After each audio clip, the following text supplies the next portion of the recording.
hatua 5 za kurefusha muhogo wa mwanaume kwa kutumia asali mbichi.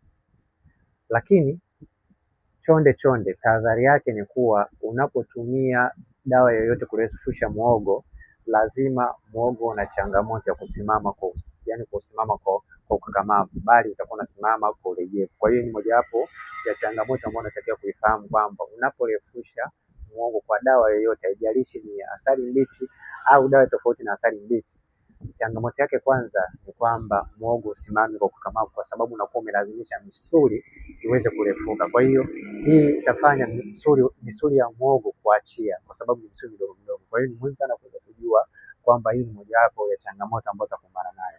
Lakini hatua za kuweza kurefusha muhogo kwa kutumia asali mbichi ni kuwa unapakaa muhogo asali, yaani mfano huu ni muhogo, unapakaa muhogo asali yote mbichi, muhogo wote. Unapomaliza kupakaa, hiyo ni hatua ya kwanza. Hatua ya pili ni kwamba unakuwa unavuta, yaani unakuwa unapeleka mbele, yaani unakuwa unashika usi muhogo unakuwa unapeleka hivi mbele. Hii ni hatua ya pili.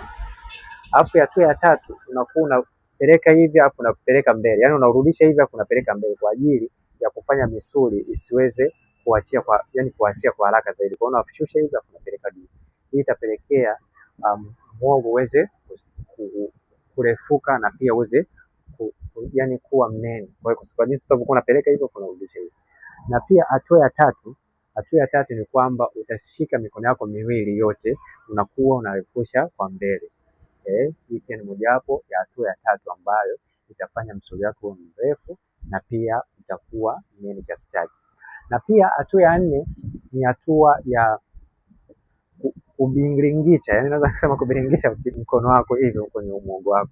Kwa unapokuwa unafanya hivi, itakuwa unafanya misuli isiweze kuachia kwa haraka zaidi, kwa jinsi unapokuwa unalazimisha kuweza kurefusha. Kwa hiyo unakuwa unafanya hivi. Lakini hizi zote hatua utazifanya kwa dakika 10 au dakika 5. Na pia hatua ya mwisho kabisa ni hatua ya kuwa unakuhusu muhogo unakuwa unabinyabinya afu unarefusha, unabinyabinya afu unarefusha, unabinyabinya afu unarefusha.